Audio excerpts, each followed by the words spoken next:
ஸ்டாலின் அப்பா வந்து நம்மளுக்காக செஞ்ச உதவிக்கு நன்றி சொல்ற வாய்ப்பு கிடைச்சிருக்கு. ரொம்ப நன்றி அப்பா.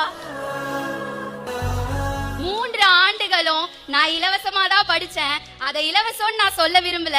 என்னோட தந்தை பதவியில நின்னு இன்னொரு தந்தையா நீங்க எனக்கு அதை கட்டி என்னோட கனவை நிறைவேற்றி இருக்கீங்க.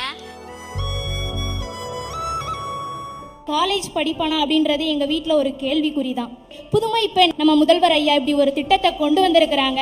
படிப்புக்கு தேவையான பொருள் எல்லாத்தையும் நான் இதிலேயே வாங்கிக்கிறேன் அப்படின்னு சொல்லும்போது என் அம்மா தைரியமாக கொண்டு போய் என்னை காலேஜில் சேர்த்தாங்க. சரி, காலேஜில் சேர்த்துட்டேன், பஸ்ஸுக்கு செலவாகுமே அப்படின்னு அம்மா கேட்குறாங்க. அதுக்கு தான் இருக்கேன் நம்ம விடியல் பயணம் அப்படின்ற மாதிரி டெய்லி அதில் தான் காலேஜ் வரேன். நான் காலேஜ் படிச்சுட்டு இருந்த அந்த டைம் அப்பா தவறிட்டாங்க. என்னோட படிப்பு அந்த இடத்துல தடைப்பட்டுட்டு, அதுக்கப்புறம் கல்யாண வாழ்க்கை, கல்யாணம் முடிஞ்சிருச்சு. நான் நல்லா படிக்கணுன்றது என் அப்பாவோட கனவு. நான் தடைப்பட்ட அந்த கல்வியை எனக்கு திரும்பவும் கொடுத்தது இந்த புதுமை பெண் திட்டம் தான்.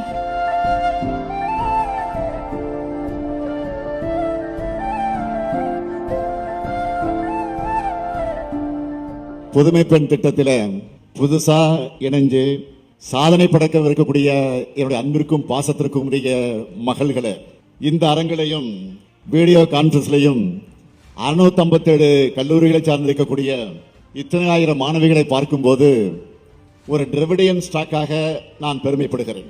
இதற்கு நேர் எதிராக இன்னொரு ஸ்டாக் இருக்கு. நம்மள சாதி மதம்னு சொல்லி பிரிக்க நினைக்கிற ஸ்டாக். பெண்கள்னா வீட்டில தான் இருக்கணும், கடைசி வர ஒருத்தரை சார்ந்து இருக்கணும்னு மனுவாத சிந்தனைய இந்த காலத்திலையும் பேசிட்டு திரிகிற எக்ஸ்பிரையான ஸ்டாக் அது.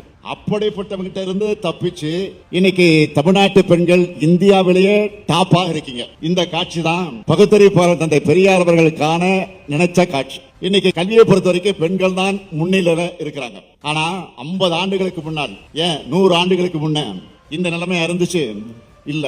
சமூக ரீதியா, பாலின ரீதியா படிப்புக்கு தடை கற்கள் இருந்துச்சு. பெண்களை படிக்க வச்சா பண்பாட்டை இழந்துடுவாங்க என்ற மூடத்தனமும் பிற்போக்குத்தனங்களும் கோலோச்சனை காலம் அந்த காலம். அதை மாத்தி படிச்சா அறிவு வரும் என்ற தன்னம்பிக்கை வரும்னு புரிய வச்சு கல்வி கனவை எல்லோருக்கும் திறந்து விட்ட ஆட்சி தான் நீதி கட்சி ஆட்சி. வந்த பாதைய மறக்காம இருந்தாதான் வழி தவறிடாம முன்னேறி போகிட முடியும். எண்ணற்ற மகளிர் திட்டங்களை இன்றைக்கு நிறைவேற்றி வருகிறோம். இந்த வரிசையில் தான் புதுமை பெண் திட்டத்தையும் உருவாக்கணும். இது 2021 தேர்தல் வாக்குறுதியில சொல்லப்படாத திட்டம். இது பெரும் அளவில் தொடர்ந்து நிதி ஒதுக்க வேண்டிய தேவையுள்ள திட்டம். ஆனால் இது தொடங்கியதுன்னு உறுதியா இருந்தன. ஏன் தெரியுமா?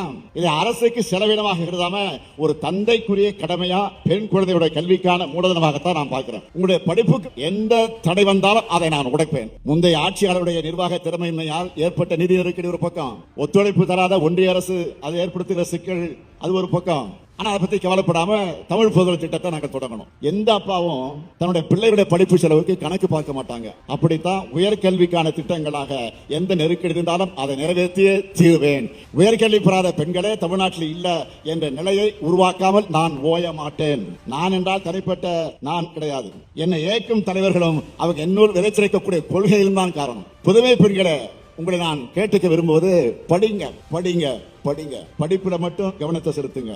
உங்களுக்கு தேவையான எல்லாத்தையும் செய்து தர நான் இருக்கேன், நம்ம அரசு இருக்கு. உங்க கல்வி உங்களுக்கு உங்க குடும்பத்துக்கு மட்டும் பயன் தரக்கூடியதா இருக்கக்கூடாது. சமூகம் உங்களால் பயனடைய அளவுக்கு நீங்கள் உயரங்கள் அடையணும்.